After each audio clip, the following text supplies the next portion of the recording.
The views, comments, and opinions of the following program do not necessarily reflect those of Morris Media Studios, MorrisMediaLive.com, or its affiliates. Listener discretion is advised.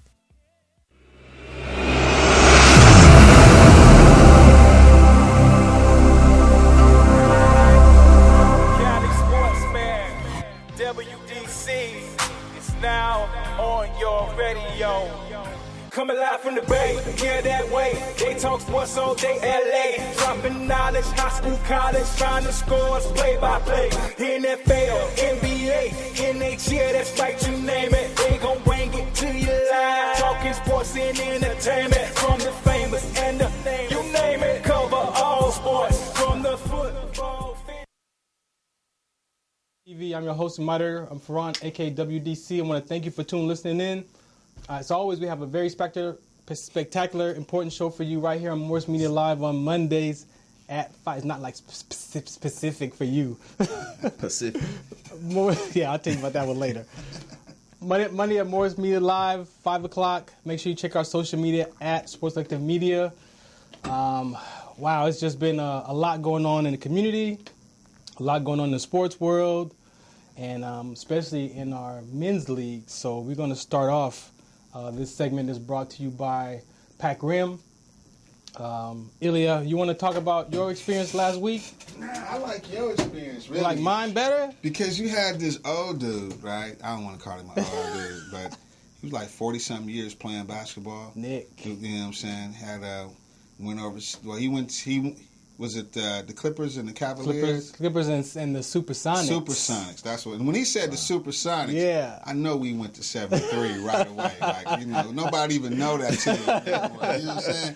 After Sean Kemp, it was right, it was a wrap. It was a wrap. So, I mean, when GP was here, yeah, you know what I'm saying? But, yeah, that was kind of classic, you know what I'm saying? I say, for me, my week, when I was there, the guy I captured was the guy who've already chased the hoop dream, and now he's giving back to the community. He had a son with him, and he was just primarily just looking at, how to help the community through sports. So that was pretty cool. But it's real humble guys.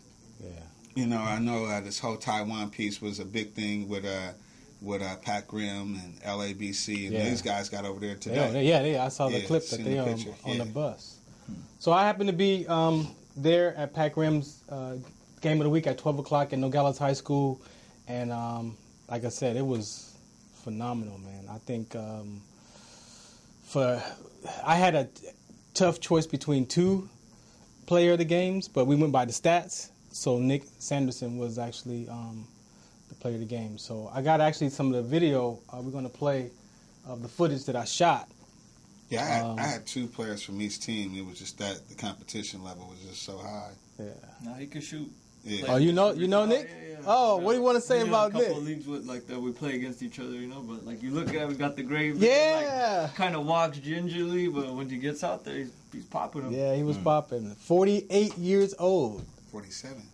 No, 48. Oh, yeah, so he was like, I started at 5. Yeah, like 40. Like when you tell his story, I was 6 months old. Right. My dad came home with a basketball rolled across the carpet, and that's from that Rain, point on, sleet, hail, or I snow. started dunking at 3. That's right. With my Nerf ball. That's right. Exactly. Everybody had the Nerf ball on the back of the door. Hey, Fredo, you can run that clip, man. This is the some of the footage I got from Pac Rim's Game of the Week. Yesterday, September 22nd. You'll see.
48-old dude, been playing for 40, so I started playing when I was 5, so 43 years. 43 years of hooping. Yeah. What was that inspiration then 40-some years ago? Man, my family, I have my brothers, I got 4 big brothers, and my dad was all athletic, so we all played basketball and football, so I had to play one. How about growing up? High school ball? Yeah, I played high school at Belgium, played college ball at BYU. Really? Played overseas for the usual stuff. Okay, so tell me, what was your chasing hoop dreams? Like everybody, go to NBA. Go to NBA, try to make some money, play.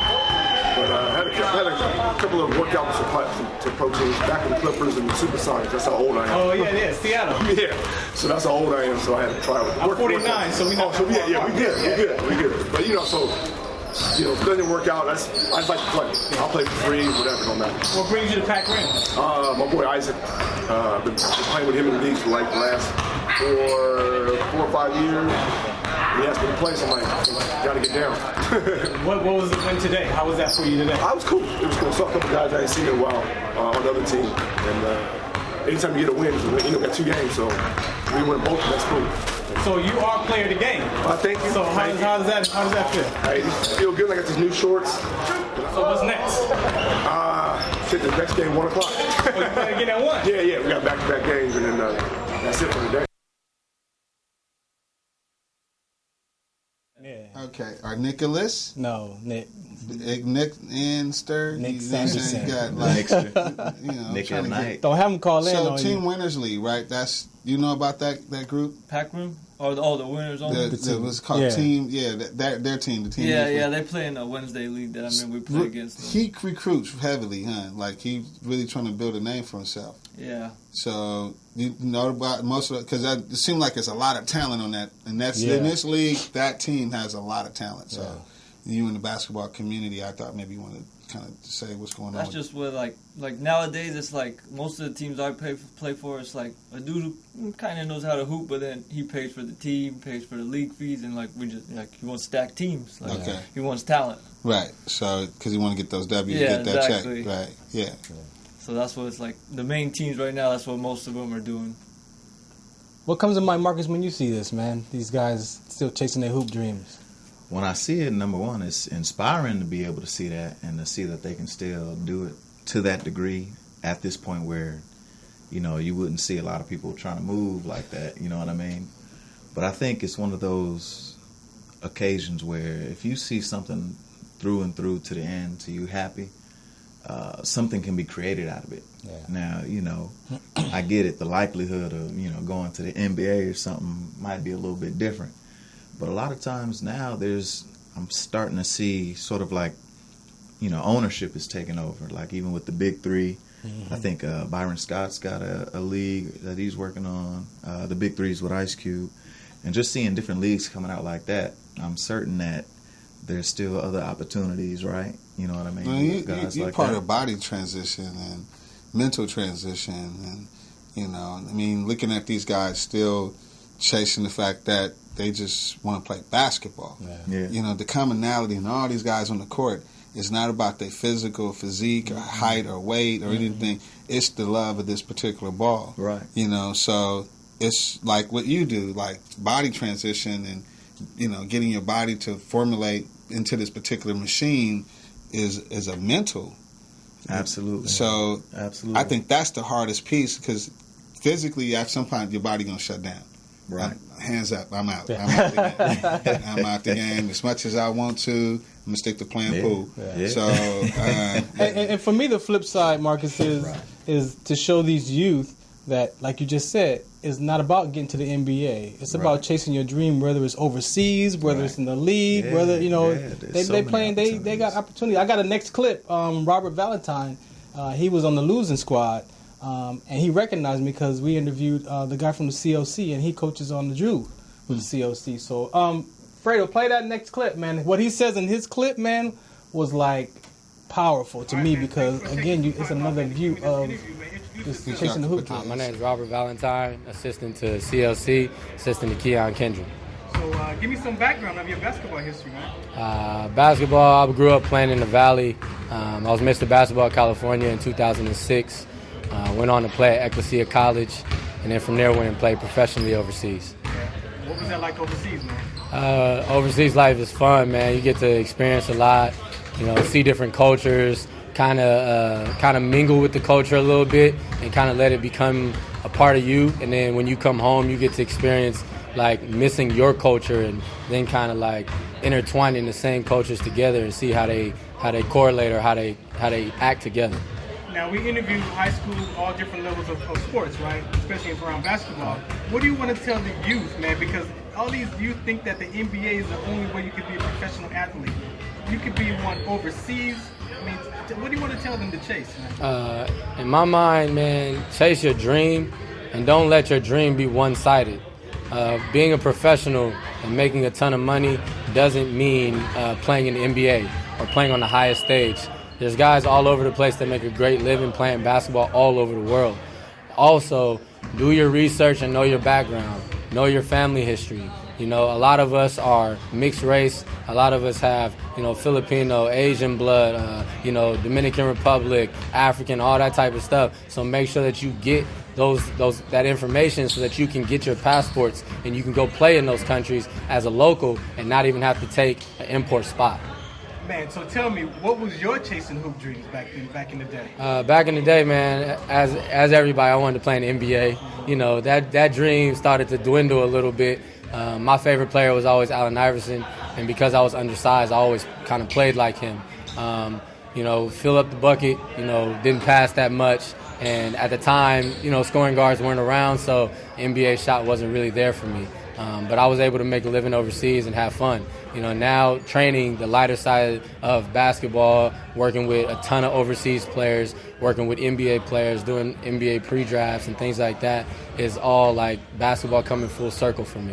What's the biggest joy you get where you're at right now? Just helping guys achieve their goals. This year we helped a couple guys get overseas that had never been overseas before, guys that never got a chance to really play, and they finally got their chance this year. So that was big for me. And then seeing my little brother actually get a chance to go overseas in Spain and actually get his dream and get to go out there and see the game and play a little bit and go through his camp experience and try to see if he can get a job. So, I've been blessed this year. So what's next? Man, more basketball. It ain't never gonna stop. You know how it is. This is 365 grind. All right, cool. Give me your name and social media one more time. My name is Robert Valentine. You can catch me on IG at PT_Flash. Man, cool, man. Thanks for your time. All right, no doubt, man. Appreciate it.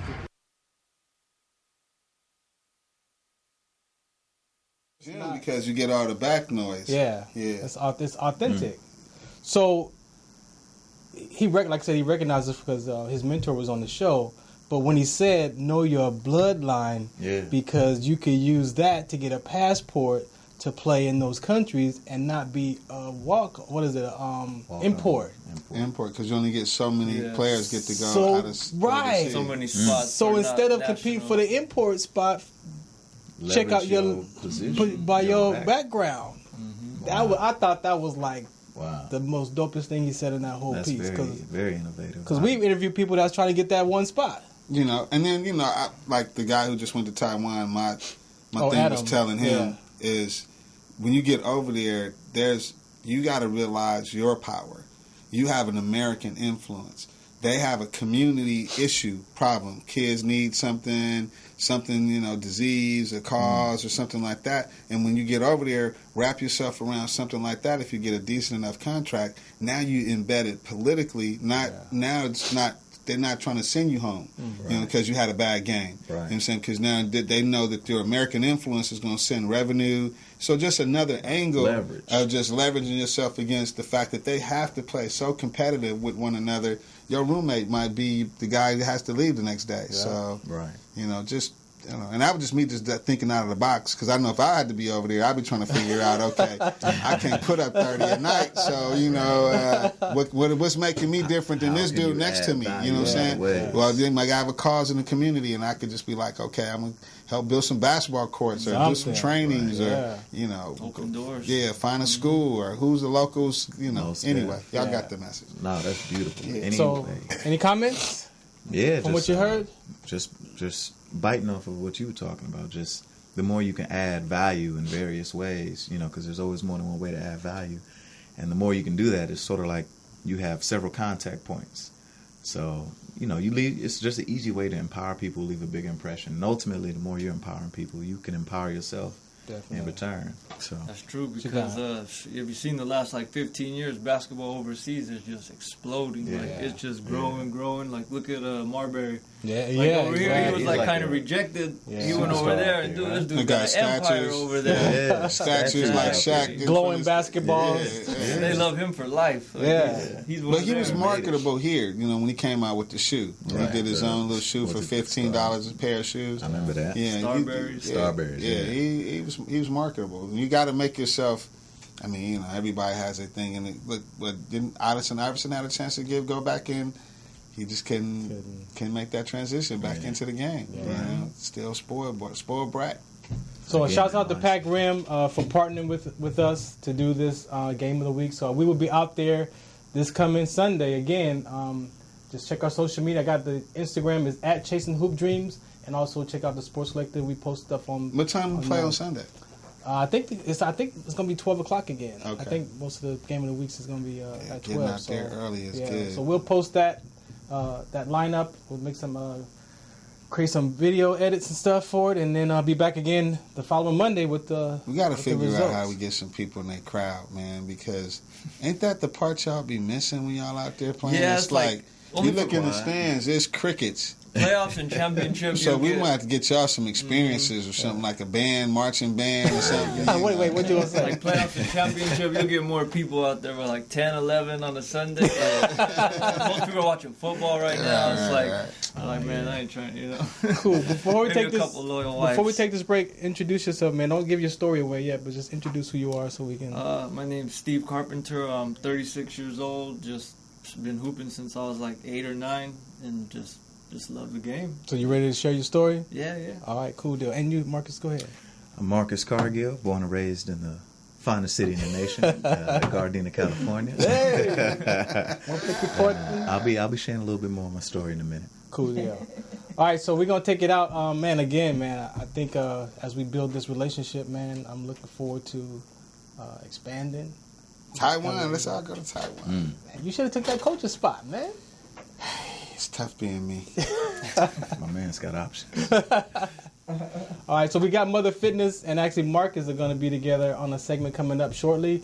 So again, just stay tuned. We got Chasing the Hoop Dream segment. We got Mother Fitness coming up. Hey, before you take a break, though, you got the Fourth Down. Promote that. You got Plat du Jour. So check this out. You got Desi out there. She's going to do in the Plat du Jour. So I got so Sports Collective, right? So now that I graduated TV broadcasting school September 4th, so I'm practicing my editing and filming, right? So all these different segments. So we've been doing Chasing the Hoop Dream since 2016 or something like that. Since he and I have been working together. So then I got the high school CIF that I'm gonna start doing the video and interviews. So I was trying to break down each sport with a title. Yeah. So we got Chasing the Hoop Dream. So I thought about the football. So I don't want to give my idea away, but the flag football. You got cats play flag football in 3 or 4 leagues a week. So I want to go after them. Yeah. So I was thinking, I like mental toughness. Yeah. And so I was thinking what would be a good title for that segment? So I came up with Fourth Down. What are you thinking about? Each team is thinking something, especially if they're going for fourth down or, so I thought that would be or just not having a fourth down. Yeah, like the stress that anxiety of that fourth down play. 3rd and 12. Right. 4th and 8. So I'm calling that segment Fourth Down. So there was a ref on the other side that know Ed Blood. Oh. So he saw me, so I happened to go, I was filming on that side of the court. And he was like, oh, you've been here for a while, huh? I was like, yeah, since about 11. And he started talking to me. He was like, you look familiar. I was like, and he saw my Army hat. I was like, military? He was like, nah, Eddie B. I was like, oh, yeah. So Paul refs in OC for the flag football. So he said he got the contract out there. Boom. So plug. I'm about to make it happen. Yeah. Because this is for a second. The flag football is a different animal. First of all, you're talking about football, right? Let's really think about it carefully. First of all, you're talking about a football mindset. See, you're a spoiled kid. You're a basketball kid. So basketball kids and football kids want to touch. Basketball kids, they cry when they get touched. But they want to touch, too. They want to be partially physical, but not really physical. Right. On the hip. You just put them on the hip. If the ref watching. But now you take out the pads, the helmet, right? Speed. That's a whole agility. Different personality right there. Absolutely. Because it's almost you offense, defense every play. You know what I'm saying? Because you got to protect yourself. Yeah. You know what I'm saying? And then, so it'd be interesting to see what the semantics is in regards to competitive flag football because there's got to be some fingers going this way. It's like rugby, right? And then they go put their suit on and go to work the next day. Yeah, sure. So my mindset is the same way. Like I said, mental toughness is like they play football for all them years, maybe make it to college or not make it to college, and then not make it to the NFL. You still got that drive. That I call it that identity crisis, right? Because I can relate to that from the military. Yeah. Like I still miss it. Been retired 6 years next month. Wow. But that identity gets caught up in that student athlete. You know that life. So you still chase it. Right. And I'm like, man, they playing like 3 or 4 leagues a week. Yeah. I'm like, I want them backstories. It's taken real serious. Yes, seriously. So, all right, Fredo, man, we're going to take this quick break. Shouts out to Pac Rim again. Just check the social media. Donnie Dizzo, check your email. We'll be back right after this break. We with you, baby. All day we play. This segment was sponsored by Pac Rim Sports. Visit PacRimSports.com for more info and listen to their selective games live broadcast on Sports Collective Radio. AskIlya.com. Media marketing experts here to help you grow your business into the next level and boost your sales. Visit us to learn more. AskIlya.com.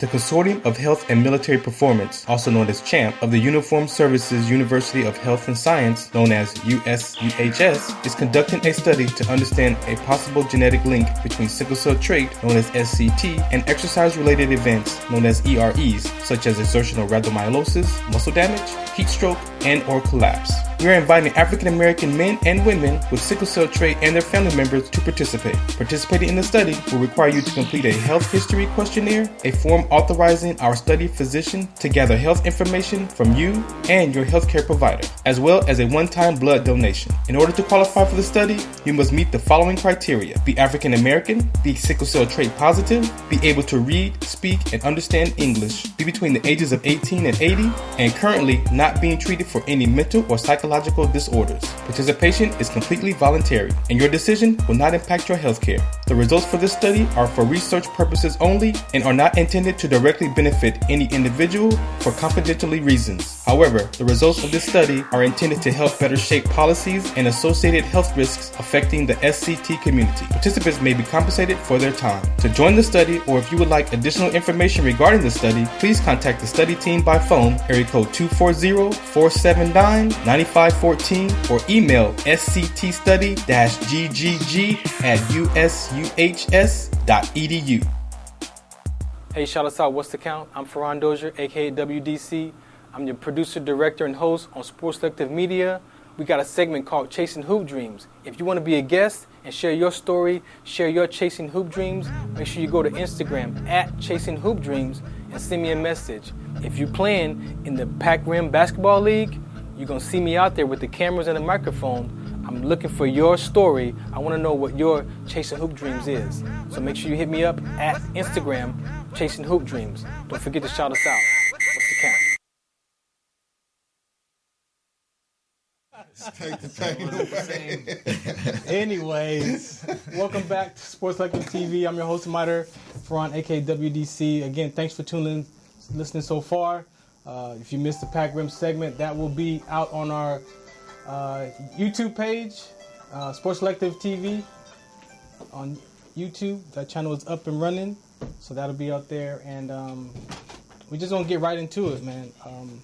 Again, just kind of reintroduce yourself, and then we'll get started. My name's Stephen Carpenter.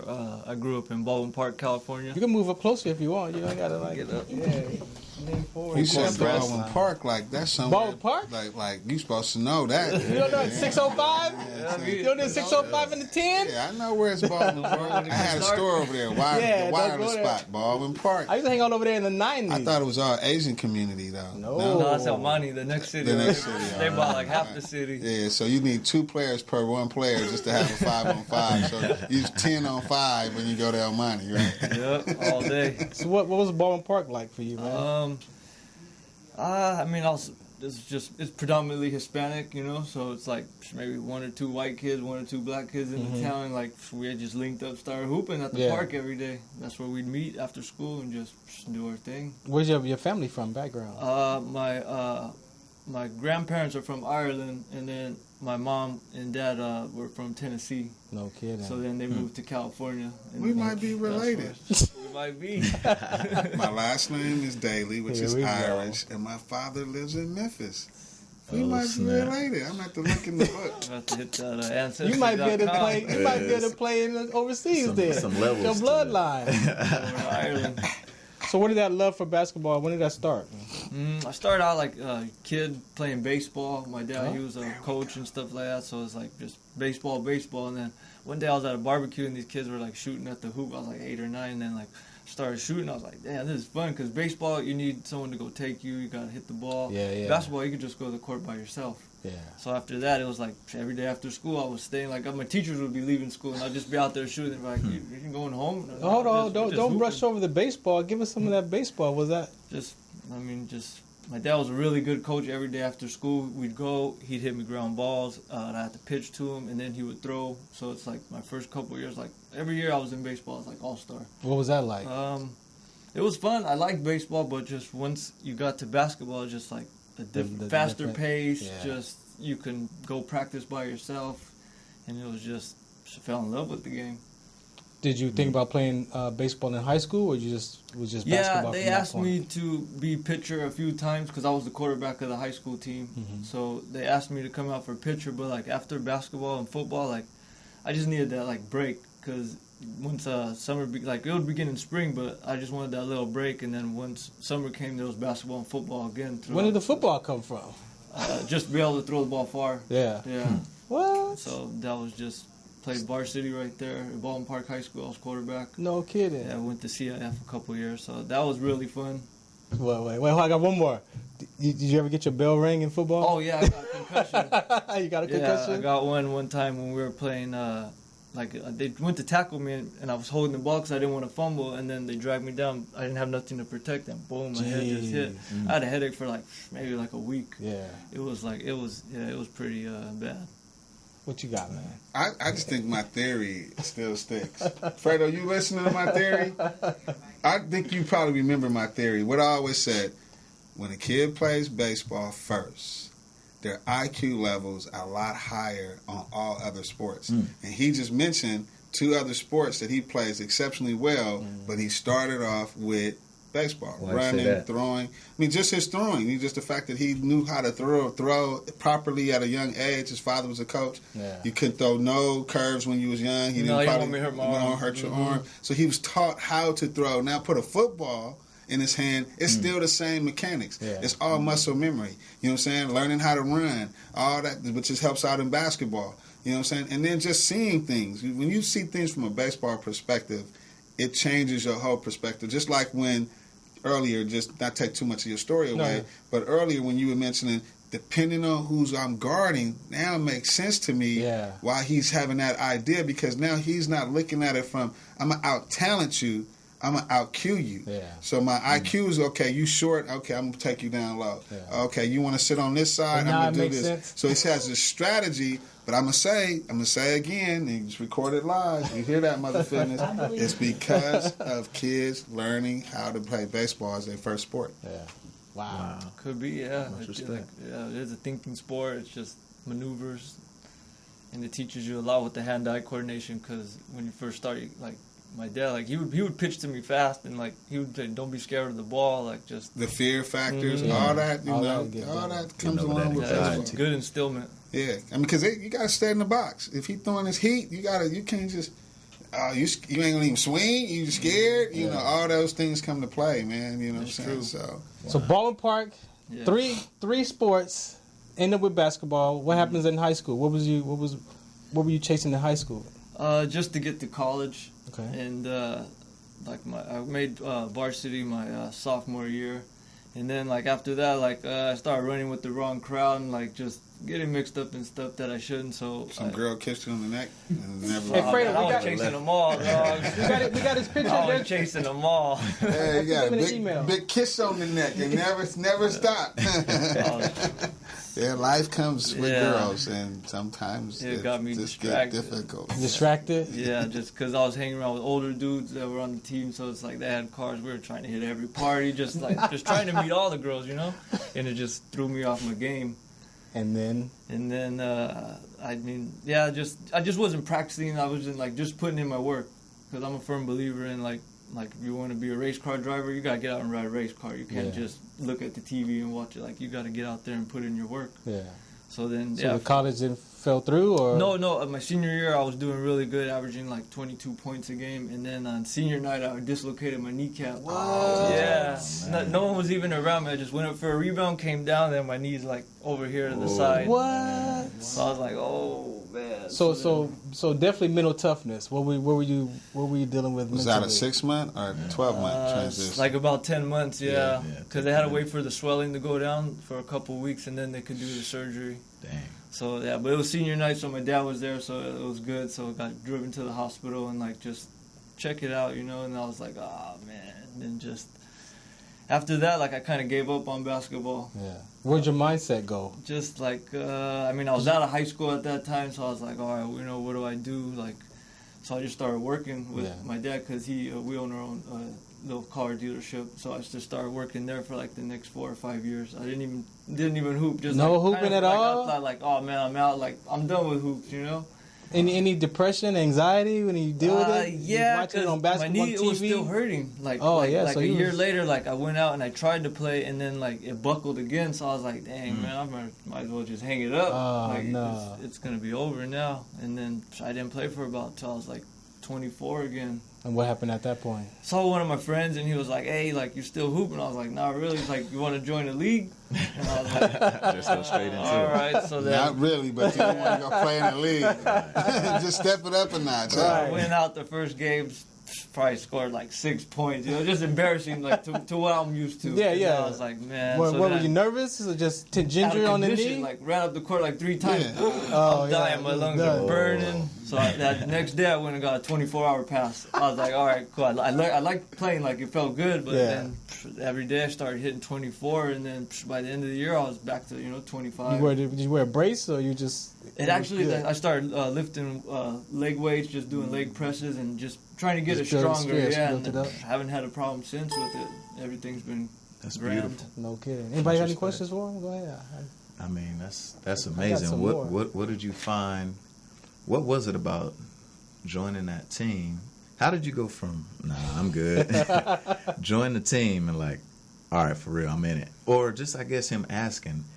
What was it about him asking that made you want to step into it? Do you kind of see it like a divine intervention, or? Nah, like I hooped with him before. He's a real good hooper. Like so I was like, Phil over here. like once you play sports, like you think you always got it. You know, you're always like, I'm gonna go out there, I'm gonna kill it. I know how that feels. But then reality sets in. Like, dude, I was dying. Like, I thought I needed an inhaler or something. Like my lungs were shot. And then, but the love came back, and I was like, oh man, I felt good being around the guys and stuff like that. So that's when I just went to 24, got the pass on. I'm gonna hoop every day. Much respect, man. Jeez. So you started hooping, and then what was the chase? What was the chase? The same dude, he told me about the college in San Bernardino. He's like, hey, they're having tryouts, like open runs. You just want to come up, the coach, like they're looking for new players and stuff. So I went up there in the first practice. I was doing really good, just scoring on everyone, and then I break my foot in 3 places. Like, we're in a pickup game, and just because, like, the coach, I guess he, like, charges, some dude tries to take a charge when I'm driving on a layup. My foot just snaps, and I was like, the same leg? No, different leg, just this foot right here. Okay. It's almost like a door ding. You always want to be on one side of the car. I'm like, man. But then later that day, the coach had called me and he liked what I was doing and stuff. And it was during the middle of the year already. So we were just running with them open runs. And then he was like, the next year, like, get ready and like just come back out. Yeah. So that's what I did. I just started training again. And let me see, Fred. There's one that's got a red shirt on. He was like young as heck. What's that? What trophy is that? Just some league that we had won. Nice. Oh, you got a little familiar, huh? Yeah, I got a little wife and daughter. Tight. That's tight. That's great. They all look like y'all belong together. I think that's in Pasadena at the, I don't know what league that, IBL or something like that. That's tight. That's tight. So what began the chase? You know, you did the college. Mm-hmm. That was good. We got to travel all across like pretty much Western United States, Oregon, Washington, Idaho, New Mexico. Like, it was a good experience. You know, made some good friendships off of the team. And then after that, just a lot of people just asking me like, "Oh, you want to join this league? You want to join this league?" And then it's been full go since then. Just all the leagues. Like the last 10 years, just pretty much 5-6 nights a week. Like 5 or 6 nights a week, you in the gym? Yeah, every day was Saturday, and multiple nights. On Thursdays, got like 2 teams. Tuesdays, 2 teams. You wasn't shooting with me. Wednesday, right? You wasn't shooting with the teams, gym. Yeah, just, my wife, she's very patient with me. Yeah. She's like, man, like that's what you need. As long as I take care of stuff at home, like she'll let me hoop at night. Yeah. She lets you. She don't even go to my games no more. She's like, you just play too much. Like, you used to always be at the game and everything. Now that we have a kid, like, you hitting 40 tonight. I've seen that before. When you hit 10, call me. No, not even championship games no more. We got championship this game. Look how his face looks. He's so disappointed. Championship game against his team. So she's just like, go ahead and get that done. Ask her. Like, I'm not even gonna ask. You should ask her. She might say yes. It's a best 2 out of 3, so it's like she ain't even trying to be there from 6 to like 10. With a kid. With her. Yeah, so the kid is taken care of very good. So she's out by 8. Yeah. So today, what is your chasing hoop dreams today? Actually, I just became a referee last year, high school, California. So I started doing that. I have a plan actually, and like once you have I think 4 or 5 years qualification, you can start qualifying for overseas, like to go over there. So I'm just trying to see where my referee career is going to take me. Yeah, I really enjoyed it this year doing the high school games. No kidding. That's dope. So I'm going into my 2nd year this year. That's dope. So I'm waiting for that. So how's it working out with the parents? In the stands. I just ignore them.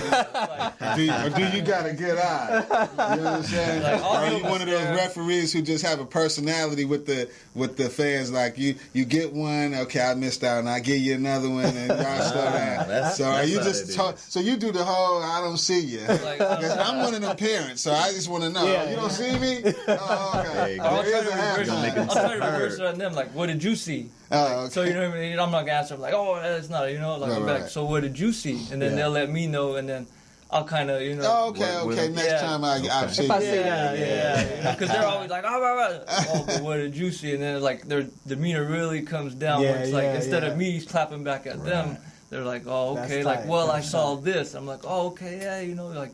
You put the water over the fire. Yeah, exactly. Yeah, there you go. He got his Barry White on. Put me to sleep. Whatever. Hey, man, thank you for coming, man. Anything you want to share? Any social media? You got any clothing brands coming out? Just referee? What you got coming out? Anything like that? No clothing brands. Just straight hooping. Just straight hooping. I'm on Instagram, Hooper-in-Christ, and that's my name on there. Just trying to be a good example on and off the court. Just keeping a good demeanor. I'm glad you said that. So what's the spirituality, man? What is that? Yeah, I mean, I've done it all, drugs, women, everything like that, you know. So now that I'm a married man, I got a family, like I'm trying to lead like something that wasn't in my family before, like it's been divorced and stuff, and I'm just trying to take that to a new level. Break curses. Yeah, exactly. So, you know, just stop the cycle. Teach my daughter what to look for in a man when she goes to get married. Like I said, this is my last night from some pig feet. some pig feet. Enjoy it. And then we're going to bring transition on. Oh, man. Enjoy it. So let's talk about playing for Eternity. Mm-hmm. I know you play in there. Yeah, I played there like 2 seasons ago, led the league in scoring. scoring. Oh, really? Excuse Yeah, me. Don knows. Hey, Don gonna be emailing us. Don, where you at? Some dude that we played his team in a championship game. I had like 43, and then he actually told me like, "Hey, I'm starting a team over there. You want to hoop?" And I was like, "Yeah, sure." So then I went back last week, first game. I think 42 points. I don't know. Something light. Something like 42 Something like something. It was good. We got the win. So what's the final score? 120 something? It was 84 to 81. So you had half the points. You have half the points. I only took 23 shots, so it's 16 to 23. Okay, look, now we getting into numbers. I'm efficient. Everybody got a calculator? You got a calculator for this guy? Jeez. Go ahead. I don't It's know. not all about scoring. Like, it's just about winning. Is there a video? You got a video? 10 points. Okay. In the win. I'll put it on. take I'll put it on our social media spot. Wow. All right, man. Again, man. Thank you for coming Thank on the you, show, brother. man, It and was a sharing your pleasure. story, man. It's very Good important. luck with the whistle, man. Yeah, I'm a coach and a parent, so That's more stressful than the basketball. Sorry I about that. bet. Sometimes I'll show up to the gym and they'll be crying. I'm like, man, these parents are going to get in on me. They're about to drop it. They Cool work deal. on your patience. All right, so we're going to take a break because we got Mother Fitness coming up next right here on Sports Selective TV. This is Chasing the Hoop Dreams, brought to you by my man, Ask Gillian and WDC over here, man. So, again, we'll be right back. Let's Trying go, to decide what's SC. the Let's count. go, USC. AskIlya.com. Media marketing experts here to help you grow your business into the next level and boost your sales. Visit us to learn more. AskIlya.com.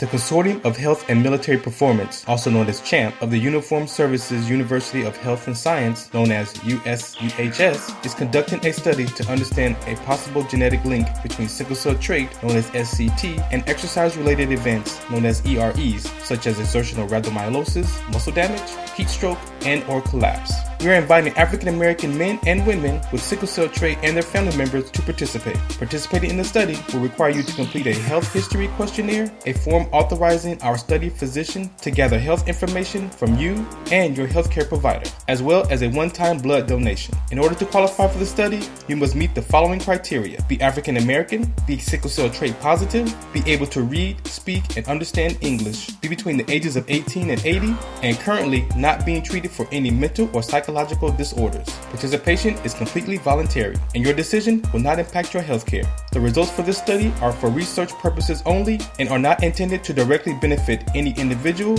for confidentiality reasons. However, the results of this study are intended to help better shape policies and associated health risks affecting the SCT community. Participants may be compensated for their time. To join the study, or if you would like additional information regarding the study, please contact the study team by phone, area code 240-479-9514, or email sctstudy-ggg@usuhs.edu. And on that note, welcome back to Sports Selective TV. I'm your host and moderator, Friday KWDC. We got Mother Fitness here with Marcus. You've seen Marcus been on the first half of the show, man. Again, thank you for taking time out to come. Absolutely. Mother Fitness, you're always welcome. I was just looking at the bio, man. I'm like, and he shortchanged himself, really. Right. He hit the That's bullet because points. he's just so busy. Bullet points. He just didn't have time to sit down to really write it out. But I told him he could have given an abbreviated version, but he really would abbreviate it. Let's start with played football and ran track. There you go. Okay. Start with that one. Touch that one. Okay, well, I'll start off by providing a preface. Give us the context. Yeah, some We context. finna get some big words. Yeah, photosynthesis, pontificate. Oh my god. When you proliferate the pontific, all right, I'm good. Okay, geez. So long. Long story short. So I grew up in music. So athletics, sports, that was not at all a part of my lifestyle. Mm-hmm. So how you have sports and then you have the band playing for the people playing the sports, I was in the band. And so it wasn't until 11th grade that I got into playing sports, started playing football. And I started that around the summertime. Okay. You know, a lot of my friends of mine, they would play football on the streets and all that. And so from there, I was like, okay, let me put it together. Yeah. And just from playing then, you know, I enjoyed it. And it was a new experience for me. So from there, moving forward, I wanted to take it to the next step. Had a set of wheels, son. You know what I mean? So you found the track. Yeah, I think I can do a little something. So from there, joined the organized squad. Yeah. And then I got to learn about physics and what happens when you don't get low, you get put on your butt. And I got put on my butt a lot. You know what I mean? So that whole junior year in high school was basically learning the fundamentals of it. Mm-hmm. And, it gave me a new appreciation for the sport, and it made me interested in wanting to play the sport more, play it harder, play it better, you know what I mean, and learning how I can get stronger for it. That's where the weight training came into play, because I ain't trying to get pushed around again. Right. Mm-hmm. So when senior year comes by, you know what I mean, I'm given a little bit of accolades. I'm able to play a little bit more, so I was able to get the most improved player for whatever that's worth, so I'll take it, considering I didn't do too much. And then after that, I went and played or ran track. And that was another thing. I'm like, damn, I wish I would have started this so much earlier. You know what I mean? So I have a great respect for people that have grown up in athletics, because I see so much of your character development can come from physical activity. So a lot of people, they see that physical, but it's so much mentally. And yeah, so that's my question is, so where do you equate your mental toughness from? I would say the mental toughness is you develop it. I'm saying you personally, like, where did yours come from? Oh, me personally? Yeah, where yours come from? Well, I would say my parents. Yeah. So my dad oftentimes said, don't be half-ass on things, because I was really good at that. And so even still, I got to work on that to this day. Yeah. And from there, I guess it developed a habit of, if I'm going to do something, I want to make sure I'm doing it to the best of my ability, or I will continue to work. What do you think that half-ass is? What do you think it derives from when you search for it? I would say just from a young age, just being spoiled. Yeah. And, from being spoiled, you don't want to go that hard. It's easy to take the easier route. It takes less energy. It takes less effort to take the easy route. Yeah. It's easier. Yeah. So, when you don't have to put that much effort into something, you are likely not to. Well, I'm going to recap on something that he just said. Okay. And I think a little bit of it is to be somewhat driven. I met Marcus when he was in high school. Okay, he's another young man that I mentored, just like Henry. Henry's my brother too. Yeah, Henry and Marcus come from the same cloth of me. Okay, so I'll never forget. This is when I was the fitness director at the Gardena Carson YMCA. Yep. Marcus would come, and he had an interest in fitness, and he would come all the time and say to me, you know what? Miss Gwen, when you guys get an opening, do you think that you could hire me? So I'm like, okay, so what department would you like to work in? Well, I want to be in fitness, and I want to be a trainer and all this. And I'm like, whoa. There's more to it than just wanting to do it. We got to get you some certifications going. You got to show me and this and that. So at the time he was coming, I didn't have any openings. But he would check in, like at least every 3 months, and come to me. Yep.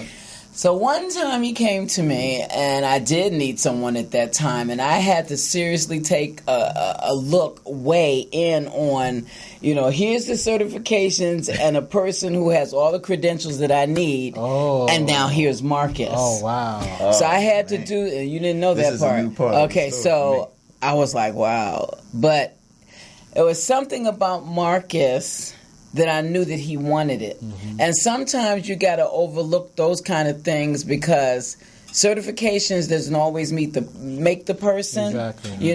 Because I was in a business of serving people and making members happy. Mm-hmm. So I had to look at the flip side. Okay, this person is coming heavy credentialed and all of this and this and that. But then they really didn't have a lot of personality. Mm-hmm. But yet they fit what I needed, and I could just throw them on, don't even have to worry about them, just go around, okay, you're self-sufficient, and walk away. Yeah. Whereas Marcus, I knew that I would have to put some work in, and at the same time I had staff in place that could help me with that, because, you're the boss and everything. Okay, you sit down, make sure he's cool. Okay, these are the things I need you to do. And then you put that all long work in with someone else, But then at the same time, even though he was still smart enough to know, when to hold them and when to fold them or not. I'm not picking this up from you because I don't think that's right. But I'll take all the other stuff I can pull from you. What was that like for you during this time, man? What was that like for me? Yeah. It was Now, I had a female mentor in my sickle cell awareness. So how was that? Because a lot of men got problems with female mentors. So how did you manage that? I mean, honestly, that took no. He didn't have that problem. Yeah, I never felt that from him. Yeah. I've had others that I had that problem with, but him, no. I would say too. Excuse me. I think it's how you're raised.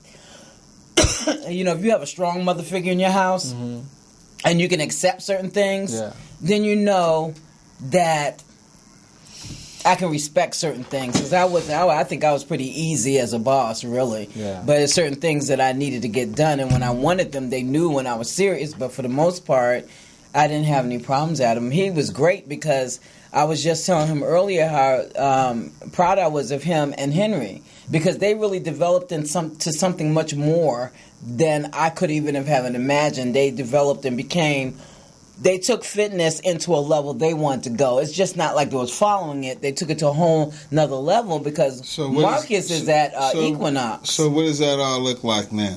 Great employee, great relationship. What is it you specifically doing where we can get the community understanding who is Marcus and how we can use your knowledge, expertise. Preference. Well, he got a degree in kinesiology. So I'm slow with my words. And then we're going to come back to it because there's something that you are certified in that I would like to get to, but you answer Ilya's question first. Well, as far as people that want to get in contact with me, you can find me pretty easily if you type in Marcus Cargill on social media, Facebook, Instagram. I'm under Cargill Fitness. And under that, you'll see a lot of the content that I try to provide. I try to make fitness simple for people to digest, if you will. Right. You know what I mean? Because everybody's body's different. And everybody's needs is different. Absolutely. And he has some very good informative videos on his page. So it's kind of like Fitness for Dummies. I kind of like that. You know what I mean? Because he breaks it down like that. Yeah. He has patience. Like how? Like how do you break it down? Like what do you... Well, say, for example, a lot of times people have a million questions about how they might want to eat better or how they might want to exercise. And a lot of times it's just keeping it simple. You know, okay, what exercise should I start with? What should I do, this and that? Well, can you walk? Okay, yes. All right, let's start walking. All right, now, can you go faster than a walk? Can you jog? Can you run? So forth and so on. So you just start off at the simplest level.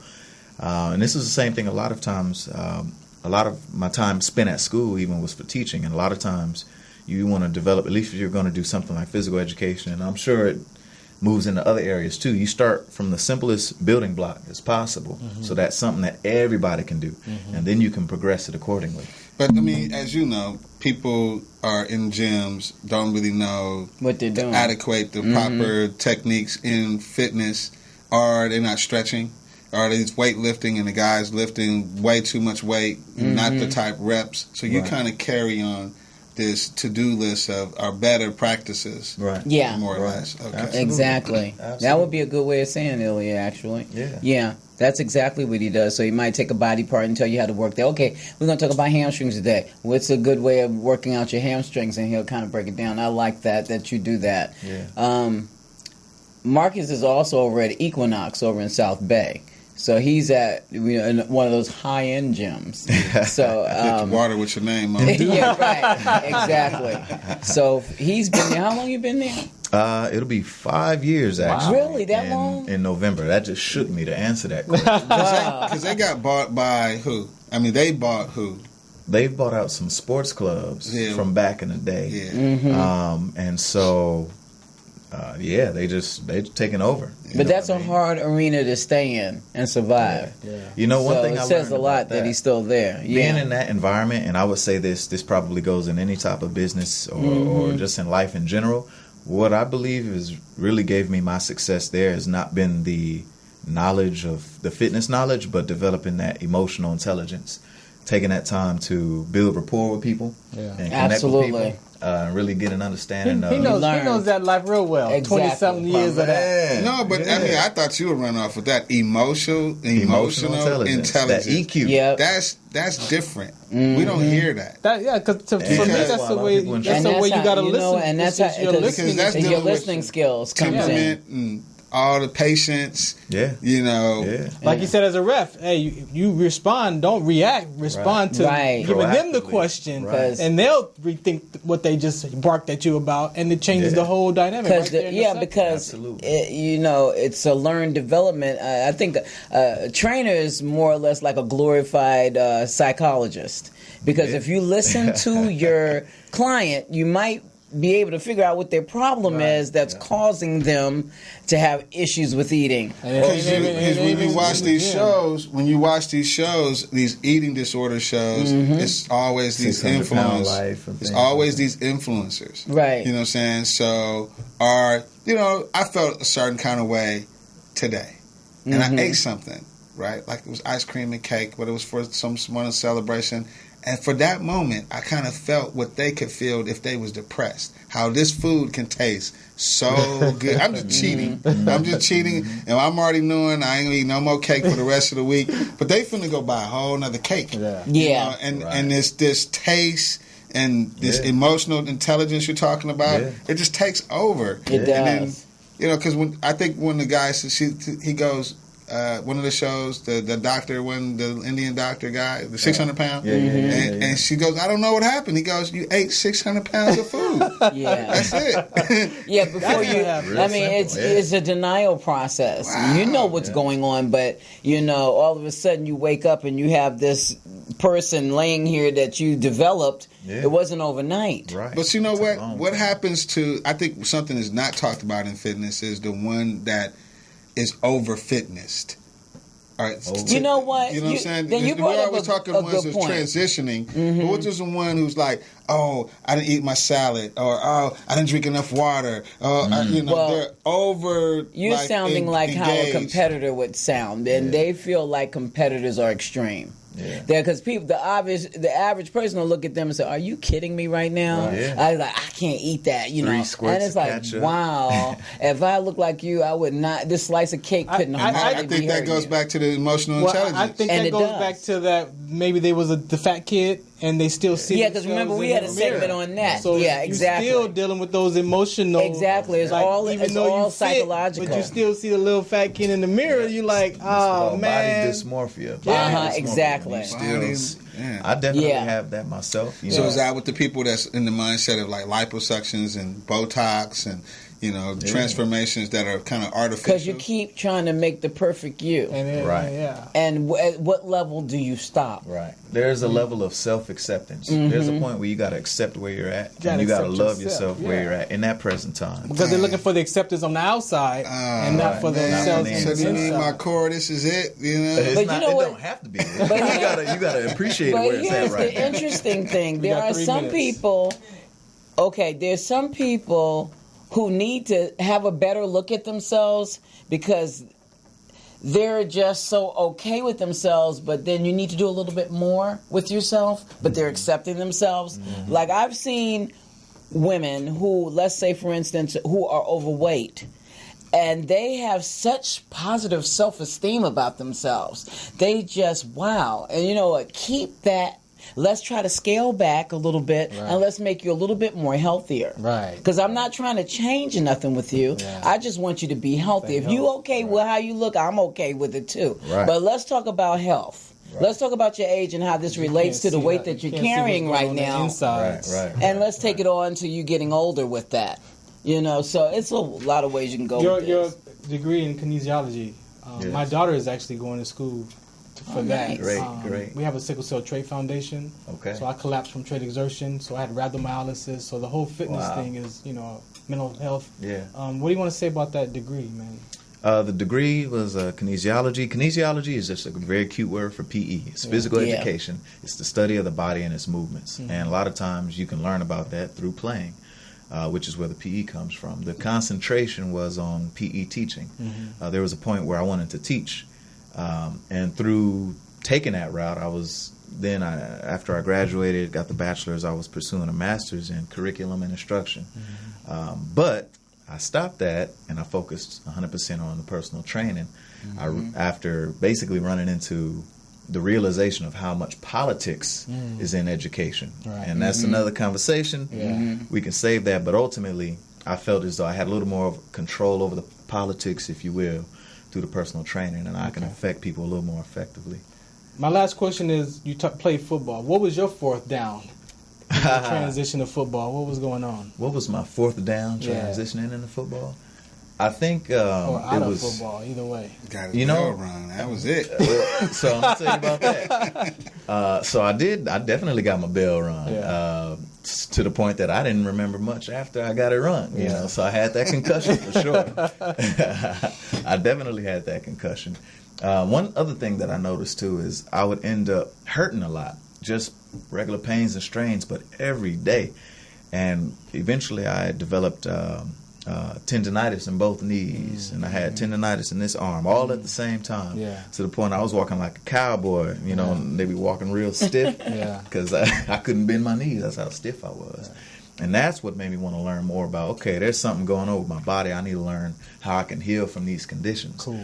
And moving forward, it just gave me a deeper love and appreciation for personal training, because there's so many people that go through that haven't even done those types of activities or even to that degree, or have, and they want to get out of it. And you can definitely get out of it. There's essentially a solution for every problem. Well, I mean, this dude is off the chain. Yeah, I know he is. So very much so. It's the student loans, man. they help me out a lot. There's so many layers to him. You know, it's like, and then you have that postnatal. Okay. We'll have to talk about that another time. Last social media, anything you want to shout out real quick? Yes, ladies and gentlemen. Again, my name is Marcus Cargill. That's Cargill. You can find me on Facebook, Instagram, Cargill Fitness. Cargill with 2 L's, please. Thank you very much. Is your dad in the music industry? Yes, he is. Mark Cargill, violinist. No labels or nothing like that, though? On the label? On like a label or... if you 6 o'clock, we gotta go. Go to Apple Music. We'll take that. Mark Cargill. I can write it down too. All right, cool. Hey, shout us out. Thanks for tuning listening to Mother Fitness. Thank you always. You have a podcast coming in with us. Stephen, man, thank you for being here with us too, man. Yeah, that way. They talk sports all day, LA. Dropping knowledge, high school, college, trying to score, play by play. NFL, NBA, NHL, that's right, you name it. They gon' bring it to you live. Talking sports and entertainment.